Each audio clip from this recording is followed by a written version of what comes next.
Hi, this is Tisch Aitken, and it is Friday, September 19th, 2025, and this is a huge weekend ahead, and it has already been a huge and monumental month for everyone I know personally, and certainly for me as well.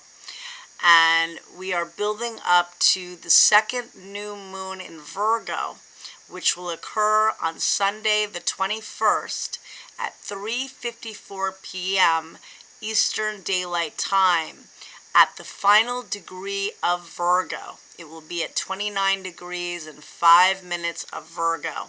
And I'll talk about the eclipse chart, but that is like 3 new moons in one. It's also the second new moon in Virgo because we had one that occurred at the very first degree of Virgo on August 23rd, and that formed a square to Uranus, the planet of chaos and upheaval. And now this is the second one, and it is a big eclipse, and there is a lot at play because eclipses involve the nodes of fate. So there are fated turning point. There are major events that occur during eclipse times. There can be breakups. There can be major revelations. We can see things in a way we never have before. And the purpose of eclipses is for us to grow and ascend and to wake up and for change. And the fact that Uranus retrograded at the very beginning of the month, the day before the total lunar eclipse in Pisces, really amplified the energy of all that's taking place. And this summer, we had several outer planets change signs and enter new signs and transit at the very first degrees. Neptune, the planet of dreams, entered Aries, which is the very first sign of the Zodiac. Saturn, which represents structure, karmic lessons, and what you're building and what you're working with, that entered Aries on May 24th. It's back in Pisces now. We had Uranus, the great awakener and the higher octave of Mercury, entered Gemini on July 7th, and it will be in Gemini through November 7th. But again, that's 3 outer planets in new signs. Saturn and Neptune at the very first sign of the Zodiac, all at new degrees of new beginnings where you are planting new seeds. And if you include Pluto, which is the great transformer, the planet of transformation and evolution, death and rebirth and regeneration, Pluto was going back and forth from the last degrees of Capricorn, signaling the end of an old era as well, really letting go of old paradigms. And we're still in that process. We're almost done, but we're still in that story. Pluto finally entered Aquarius on November 19th, and it will be there through January of 2044. So it's going to be there a long time. And so we are all kind of going back and forth towards new beginnings without a question. And we all got a preview this summer of a lot of magic ahead. And I know it's not within reach right now. We're seeing so much fog and darkness. It's so hard to see any magic ahead right now. And there is a lot of loss, a lot of sudden endings. I myself know somebody that suddenly died last week, basically a couple of days after the total lunar, or 2 weeks ago, I guess. I can't even think anymore.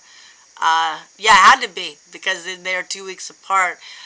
He died within a few days of that eclipse. And so this is a big deal. We have a lot at play. And his story for me is that we're all dealing with too. That Saturn at the last degrees of Pisces can represent the forgotten. It can represent homelessness, mental health, addiction, feeling lost, feeling like there's no way out. and finally he is at peace. I think he did feel like there was no way out. And so we all got to say a prayer for Bob the driver, because finally I think he's somewhere he needs to be, and he wasn't finding any way through this fog.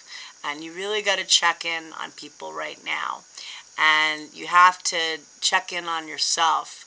And things are very confusing and they can seem very bleak. So let's get into what's going on, where we're going, and realize too that this eclipse is at the last degree of Virgo. It's at 29 degrees and 5 minutes of Virgo. And it'll occur on Sunday at 3:54 p.m. Eastern Daylight Time, 29 degrees and 5 minutes of the mutable earth sign of Virgo. So now this second new moon is at the final degree of Virgo, encapsulating the whole sign. It's also known as an anoretic degree, which can be a critical degree, trying to work out the challenges. Virgo is such a hard-working sign.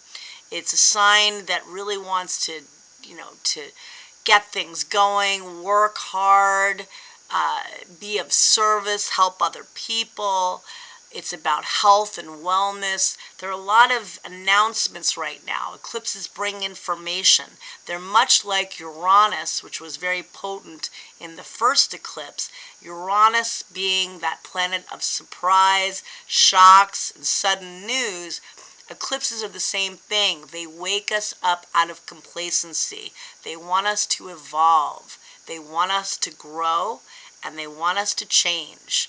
And so, there's a lot we are letting go of. A new moon is usually a time to plant new seeds. And I would suggest writing down things you want to manifest, things you want to do and initiate in your life, the work with Virgo that you're willing to do to accomplish these goals. But recognize that this new moon, which is a new moon representing new beginnings, is opposing Saturn at the very last degrees of Pisces, which is at the final degrees of the Zodiac, of the entire Zodiac, all of the 12 signs, all of the karmic lessons and challenges we have been working on since Saturn was last in Pisces in the mid-90s, from 93 to 96. It left on April 8th of 96. But we are wrapping a little bit of that up, or mirroring some themes. However, in the mid-90s, Neptune most certainly wasn't in Pisces, because it takes 165 years to orbit, and it entered Pisces in 2011. And right now, Neptune is at the world point, the Aries point, which is the very first degree of the Zodiac. And Saturn and Neptune have been traveling very closely together this summer. Now we're headed to the equinox on Monday, but the last few months they were traveling together very closely. They will meet up directly and exactly on February 20th at 0 degrees and 45 minutes of Aries, very close to where Neptune currently is. And Neptune is about to return to Aries on Pisces on October 22nd, and it will be transiting at that fixed star known as Shiat, which is the very last degree of Pisces, and is a fixed star connected with self-undoing and suicide and depression. It's very strong in the chart, I've noticed, of artists and empaths and healers. So again, we have choices. Remember, we work with this energy. They often, even in this, there are a lot of challenges and things may seem bleak.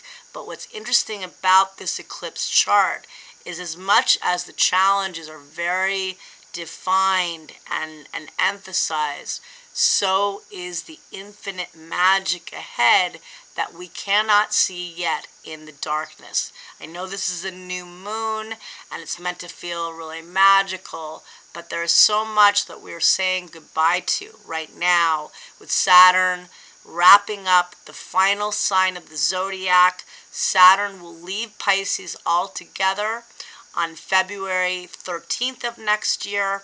Again, it meets up with Neptune on February 20th of next year. And that dissolves this story, and we build a new dream. And the world access means that it hits people on the world stage, and it promotes very big events. It causes big events that we all feel on the collective and universally and globally, but also it signifies major turning points in all of our lives.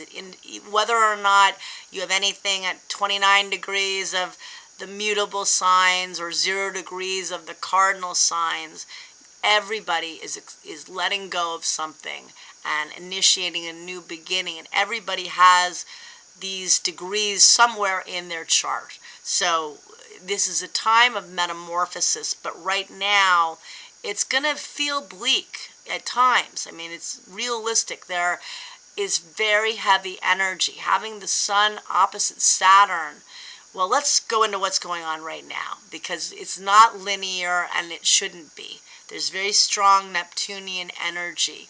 And Neptune, again, is at the world point, which means we really feel that fog. What the heck is going on? That's what it feels like. And Saturn is very close to Neptune, even though it's back in Pisces. And Saturn's technically in its retrograde, in its detriment. No, its fall position. See, there's the Neptune energy. Saturn is in its fall position in Aries because it's exalted in the opposite sign of Libra. But I find it challenging in Pisces. And those that I know that were born with it tend to deal with depression and addiction issues a lot. And not everybody with Saturn in Pisces does, because it's, a few years, but still, I find it to be a difficult placement. AA was founded with Saturn in Pisces in the 30s during the Great Depression. I remember the last time Saturn in Pisces, Kurt Cobain was about to have his Saturn return, and he was a Pisces, and he committed suicide, unfortunately, when Saturn was right at the world point at 7 degrees of Pisces on April of 1994. So these themes are prominent of we really need to check in on people that are struggling with mental health. And I remember when Matthew Perry died, that was during an eclipse season in October of 23. It wasn't the same eclipse series, but at that time, it was right before Saturn stationed direct at the very first degree of Pisces. Again, about addiction, mental health, and depression. So that's one of the themes of this, is that a lot of us are in mourning and loss, and many people, again, Pisces and Virgo, deal with helping people and being of service, but also can deal with health. Pisces I associate with hospitals. A lot of doctors or nurses, especially nurses I know, have strong Neptune or Pisces in their charts.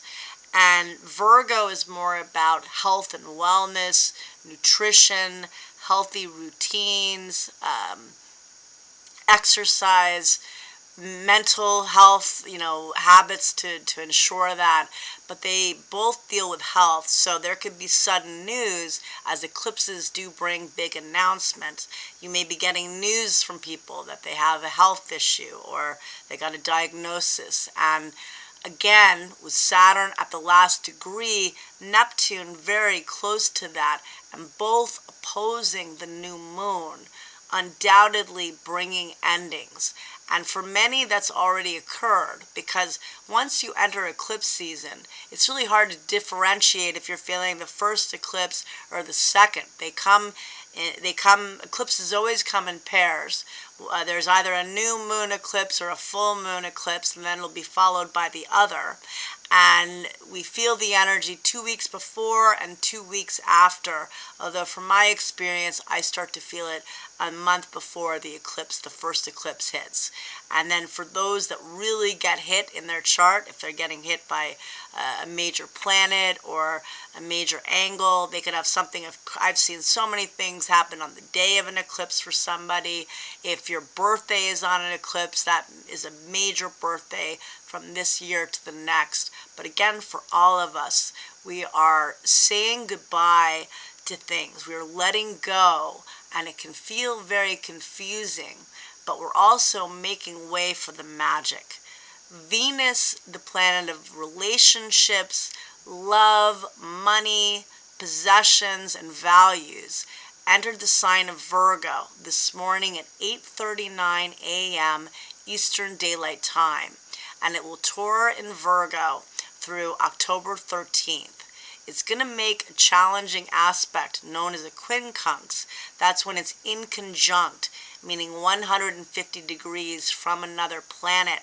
So it's not an opposition, which is 180 degrees, but it's an uncomfortable aspect where it just feels irritable. And that's going to occur at 10:20 p.m. Pacific Daylight Time tonight, and at 1:20 a.m. Eastern Daylight Time tomorrow. Venus makes a challenging aspect to Neptune. Neptune is the higher octave of Venus and the ruler of Pisces. It can feel, again, very emotional, very confusing. We're building up to 2 yods that are in this new moon eclipse, and a yod is a finger of God. It has a fated purpose. It could bring very fated opportunities.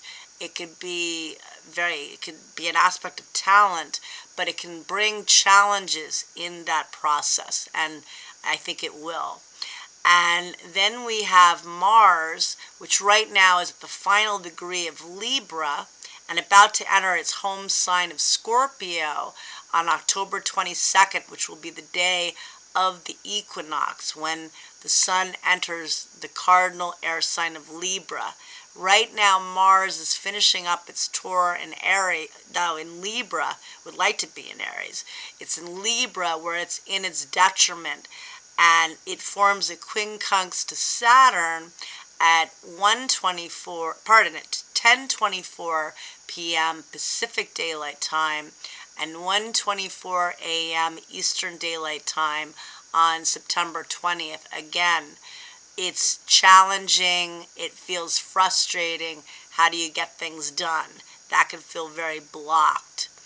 And remember, Saturn and Neptune are conjunct, and they're forming this magic triangle because they're forming positive aspects to both Uranus in Gemini and Pluto in Aquarius. And that's that magic triangle that we're all going to be working with in 2026 and 27 and 28. And that can bring infinite magic, intellectual revolution, learning on so many levels, enlightenment, community, connection.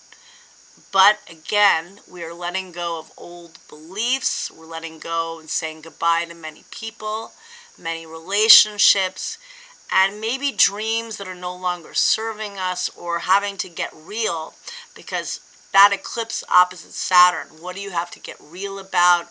What do you need to release and let go? You need to let go to pave way for the new.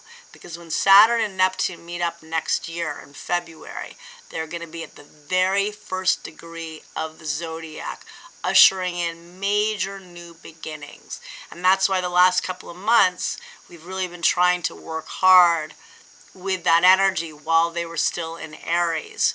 You know, what you were taking the micro steps or macro steps to usher in that new dream next year. And then Uranus will return to Gemini, and with Pluto in Aquarius, and that's going to be really exciting, because then in July of next year, we're going to have the first Uranus-Pluto trine that will be exact and involving Neptune, and a lot of magic ahead.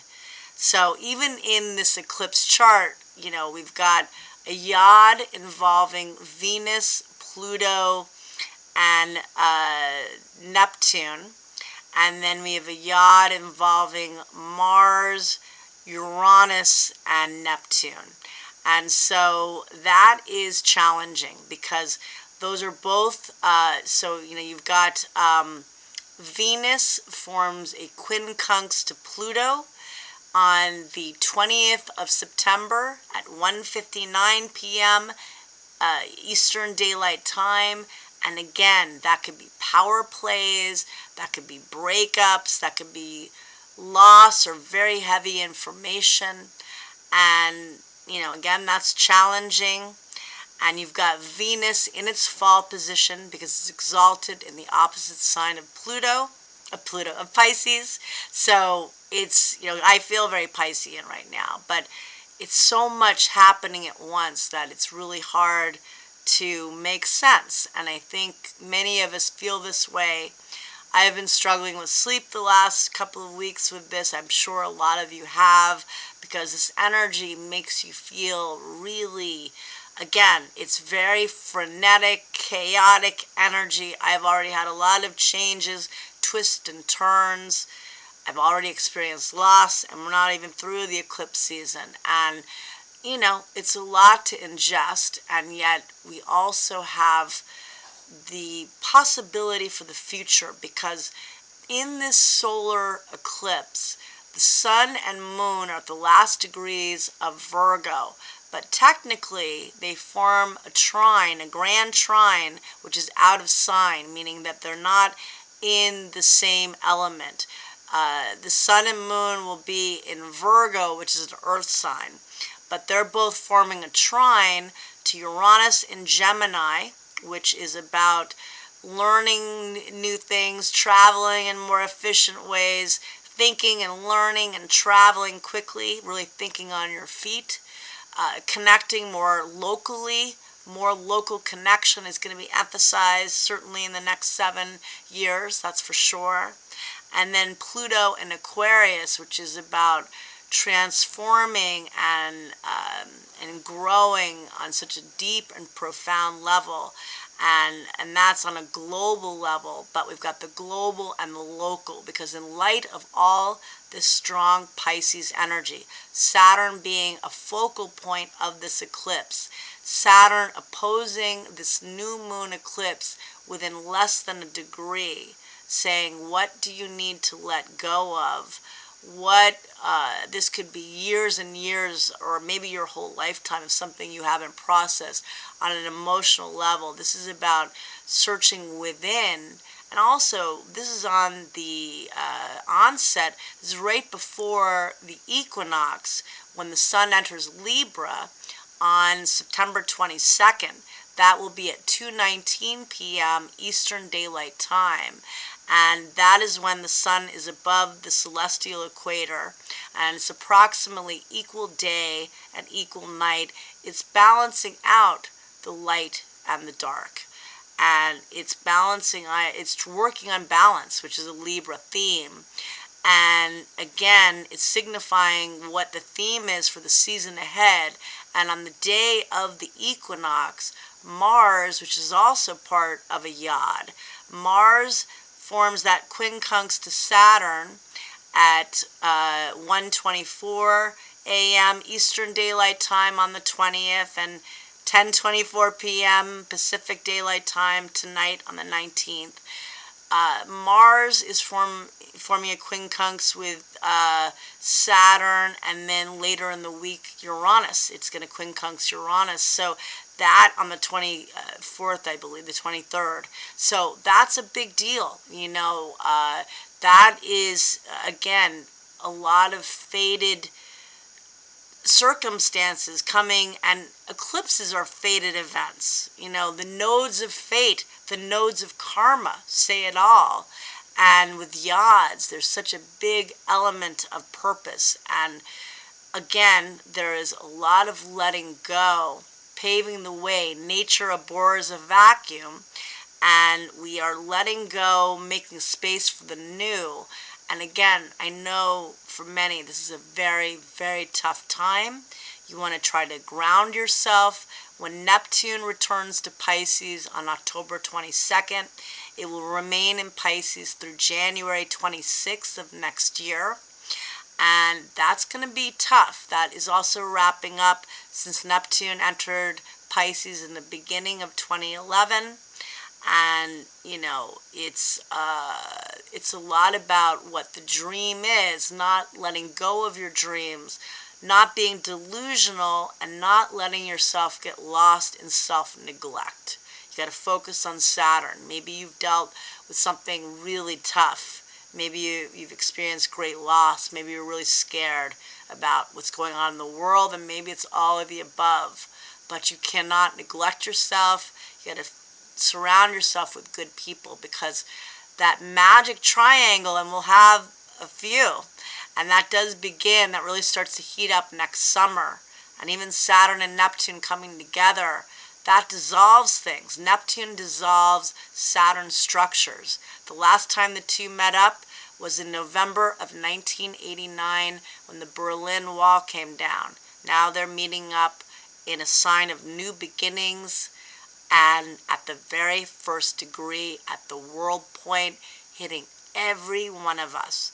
So take care, plant new seeds, do the law of abundance. I'll put that in somewhere. But also know, what are you needing to let go of?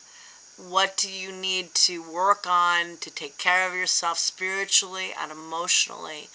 And pay attention to all of the messages. If something comes into your life, if there's an opportunity that comes in, seize it.